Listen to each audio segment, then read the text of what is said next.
Welcome to KLTV. ఓం నమ శివాయ, శ్రీమాత్రే నమ. జై గురుదత్త.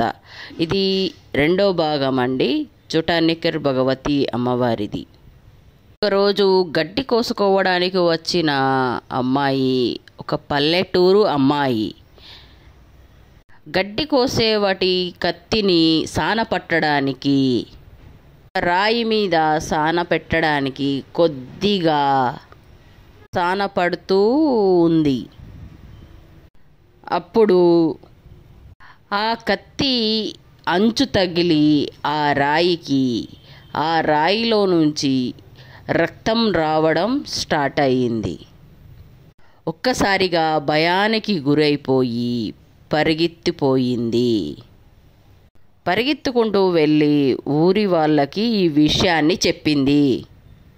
చెప్పేటప్పటికీ అందరూ కత్తెలు, బరసలు, గొడ్డళ్ళు, కొడవళ్ళు అన్నీ తీసుకొని ఇదేదో భూత ప్రేత పిశాచాల పని అని పట్టుకొని ఊరంతా ఏకమయ్యి వస్తున్నారు. అందరూ కూడా వచ్చి చూసేటప్పటికీ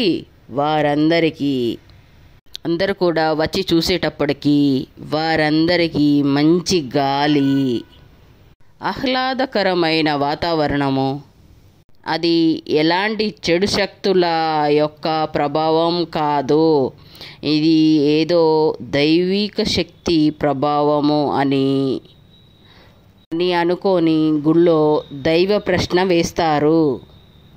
కేరళలో ఏదైనా విషయాన్ని తెలుసుకోవడానికి ఈ దైవ ప్రశ్న అనే శాస్త్రాన్ని వినియోగిస్తారు. ఆ విధంగా ఆ దైవ ప్రశ్న అన్నది వేసి చూసినట్లయితే ఇవి అప్పుడు వాళ్ళకి ఈ దైవిక విగ్రహాలు అని ఆ ప్రశ్నలో వచ్చింది.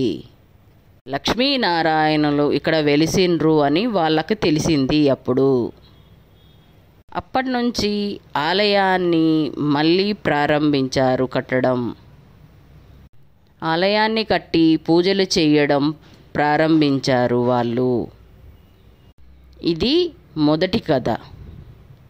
ఈ లక్ష్మీనారాయణుల విగ్రహాలలోకి సరస్వతి మరియు భద్రకాళి అమ్మవార్లు ఎలా వచ్చారో ఇప్పుడు మనం తెలుసుకుందాము. ఇక రెండవ కథ ఇప్పుడు మనం చెప్పుకుందాము. ఆది శంకరాచార్యులు కేరళకి వచ్చి కేరళలో ఉన్న అన్ని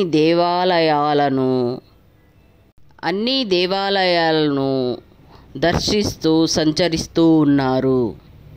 అప్పుడు అక్కడ అన్ని అనాచారాలు జరుగుతున్నట్టు గుర్తించారు. ఇంత అనాగరికంగా కేరళ ఉంటుంది అని ఉండడానికి కారణము అక్కడ సరస్వతీదేవి లేకపోవడానికే కారణం. అక్కడ వాళ్ళకి జ్ఞానం అనేది లేదు, అందుకే మూర్ఖత్వంతో బతుకుతున్నారు అని అర్థమైంది. కాశ్మీర్కి వెళ్ళి సరస్వతీదేవి గురించి తపస్సు చేశారు. సరస్వతీదేవి ఆయన భక్తికి మెచ్చి, ఆయన చేసిన తపస్సుకు మెచ్చి ప్రత్యక్షమయ్యింది. శంకరాచార్యులు అప్పుడు ఆది శంకరాచార్యులు అమ్మవారిని ఇలా కోరారు. అమ్మ, చుటానికర్ అనే ప్రాంతంలోకి వచ్చి కొలువై ప్రజలకు జ్ఞానాన్ని ఇవ్వవలసిందిగా కోరుకున్నారు. అమ్మవారు అందుకు ఒప్పుకున్నారు. కానీ ఒక షరతు విధించారు. నేను నీ వెనకే వస్తాను, ఎప్పుడు అయితే నీవు వెనక్కి తిరిగి చూస్తావో అప్పుడు నేనక్కడే నిలబడిపోతాను, ముందుకు కదలను అని చెప్పింది. అని చెప్పారు. ఈ షరతుకు నీకు ఒప్పందం అయితే నేను కేరళకు వచ్చి నువ్వు చెప్పిన ప్రదేశంలో ఆ చోట నేను కొలువు తీరుతాను అని అమ్మవారు చెప్పారు. సరే అని ఒప్పుకున్న శంకరాచార్యులు వారు ముందు నడవడం ప్రారంభించారు. వెనక అమ్మవారు నడవడం ప్రారంభించారు. చాలా దూరం ప్రయాణం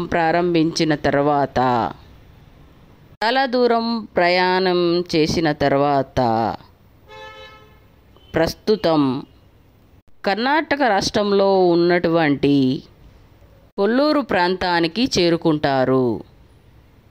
శంకరాచార్యులు అలాగే శారదా అమ్మవారు కొల్లూరు చేరుకున్న తర్వాత అమ్మవారు గజ్జల సవ్వడి వినిపించక అప్పటి వరకు గజ్జల సవ్వడి వినిపించడంతో వెనక వస్తున్నారు గమనిస్తూ ఉన్న శంకరాచార్యులు అప్పటి ఆ గజ్జల సవ్వడి వినిపించకపోయేసరికి కొద్దిసేపు సంశయించిన ఆదిశంకరాచార్యులు లోపల ఉన్నటువంటి ఉత్సుకతను దాచుకోలేక ఒక్కసారిగా వెనక్కి తిరిగారు.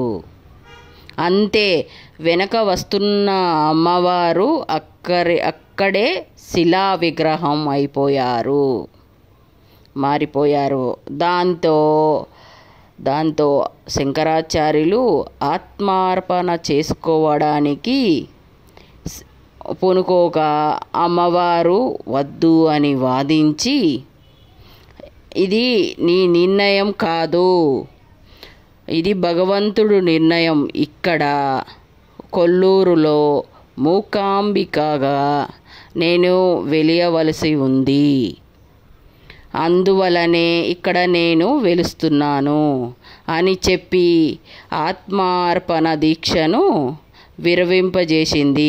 అయితే శంకరాచార్యులు, నేను కేరళ కోసం కదమ్మా నేను నిన్ను కోరింది అని అడిగితే, సరే నీ కోరిక ప్రకారము ఉదయం నుంచి మధ్యాహ్నం వరకు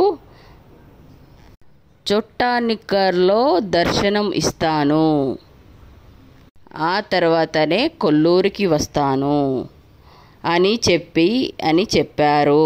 అందుకని ఈరోజుకి మొట్టమొదట చొట్టానిక్కర్లో దేవాలయం ఓపెన్ అయిన తర్వాతనే, అక్కడ దర్శనం ఇచ్చిన తర్వాతనే కొల్లూరులో మూకాంబిక దేవాలయం తెరుచుకుంటుంది.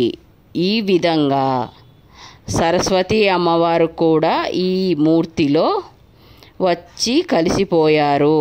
ఇక ఇద్దరి మూర్తులు ఉన్న ఈ క్షేత్రంలో అమ్మవారు కూడా వస్తే బాగుంటుంది అని ఆ శంకరాచార్యులు వారు అమ్మవారిని కూడా పిలిచారు. శంకరాచార్యులు వారు కోరిక ప్రకారము భద్రకాళి అమ్మవారు కూడా ఆ విగ్రహంలో వచ్చి లీలమయ్యింది. తెల్లవారుజామున మహాసరస్వతిగా తెల్లని వస్త్రంతో, మధ్యాహ్నం సమయంలో కాషాయం వస్త్రంలో మహాలక్ష్మిగాను, సాయంత్రం నీలం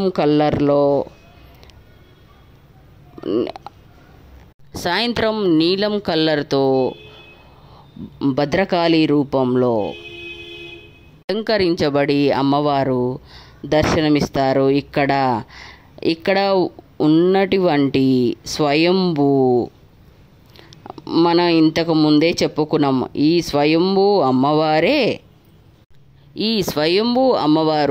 రాత్రి సమయంలో రుద్రాక్ష ఆకృతిలో దర్శనమిస్తుంది. ఇంకొకటి, ఇక్కడ నల్లని శాలిగ్రామము ఉంటుంది, విష్ణువు అని. అయితే ఎప్పుడూ కూడా వీళ్ళిద్దరూ మనకి కనిపిస్తారు.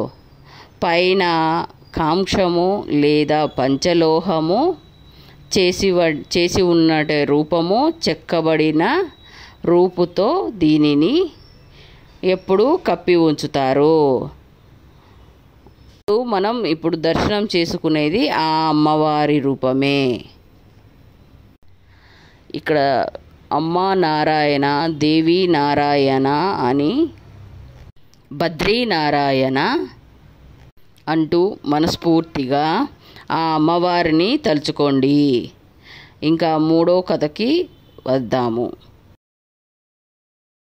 If you like this video, please like, share, subscribe. Thank you very much for watch this video.